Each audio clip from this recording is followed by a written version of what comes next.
So yeah, the crack. With the deadline approaching fast, I knew there was one sure way I knew I could fix the problem. Let me show you how I saved the sword.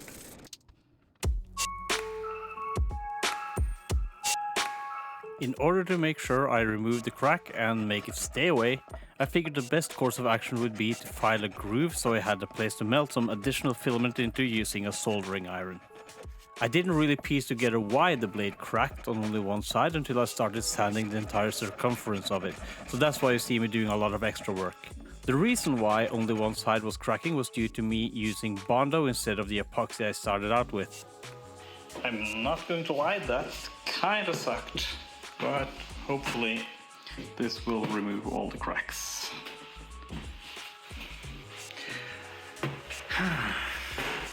Using a soldering iron to melt the filament is a good way to get a strong bond between parts, and this time I didn't want to take any chances. Usually what I do is melt the parts together, this time with some extra filament, then go over the seam later, smoothing out the seam with the soldering iron.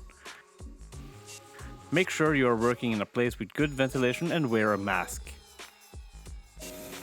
Sanding everything smooth again reveals some voids in the seam, but as I cover the seam with the epoxy, I feel confident that they will be filled, at the very least hidden. If you're wondering if it feels bad sanding into a piece that was basically finished and painted,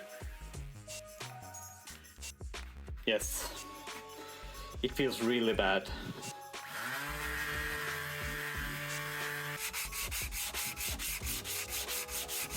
So now it's just time to put some putty on this. As you can see,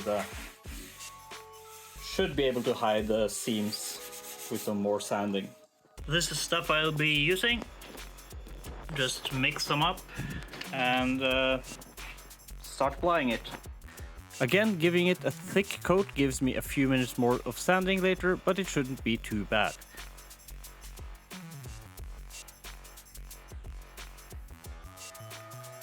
Now I just need to wait for it to cure before sanding it down, trying to work fast to make sure I meet the deadline. 20 hours? Oh yeah, it just occurred to me that I could have used UV resin to do this job and be able to sand in like 3 seconds, but well, that's what stupid gets out. Sanding down the epoxy was fairly quick, and I was making sure I got it as flat as possible and to blend it as best I could with the rest of the blade. When I sand like this, the best way to avoid blemishes I find is to make sure the edges between the different coats are feathered out so there's no abrupt transitions. When you put stuff on top of an abrupt transition, it is bound to be visible, and that means more sanding. So take your time and give yourself the best starting point you can. Oh, and don't try something new in your process on a piece for a paying client with a tight deadline. That's also great advice. Using the Bondo on top of the epoxy gave me a great service the last time, so I went for that this time as well. And sanding it by hand is very rewarding, at least if you're weird like me and like the sanding. After sanding, it's again time for some spray putty, giving the blade a few good coats so it fills in small imperfections. Getting the blade one solid color also reveals any unevenness and imperfections, so I went over with some Bondo to fill those holes. Sanding the Bondo and spray putty down to a smooth finish brings me to the next step, painting the blade with some black glossy paint. This step is extremely unforgiving and any small bump or scratch will show. Luckily, I got some spot putty from Silly Sikuni that I wanted to test, and oh my god, that stuff is a game changer. It's easy to apply, fills the cracks well, and dries enough to wet sand in 20 minutes. Well, we have the sword, we have some wet sandpaper, and some water in a spray bottle. Let's get to work. Instead of having a long turnaround time from filling cracks to sanding down and re-inspecting the blade, this gave me the opportunity to do multiple rounds just to get the best surface I possibly could.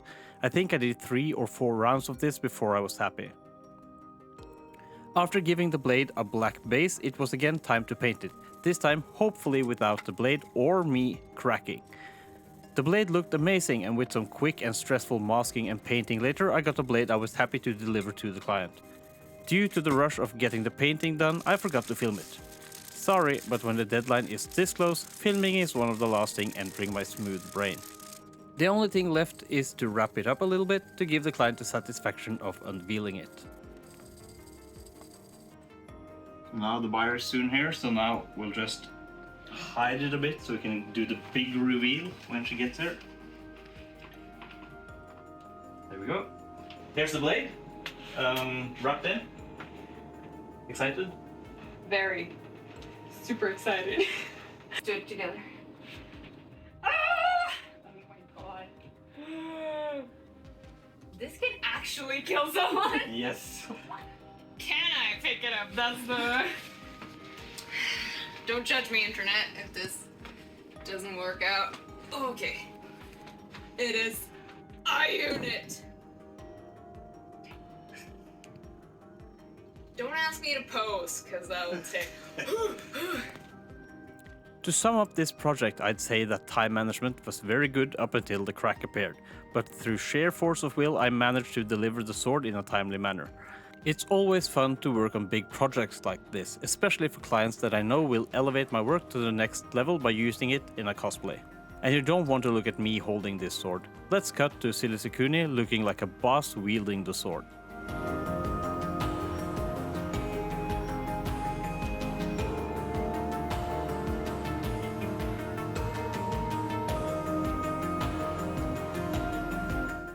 I hope you liked this Buster Sword build. Please let me know in the comments if there's anything in my process you would like me to do a deeper dive into. Until next time!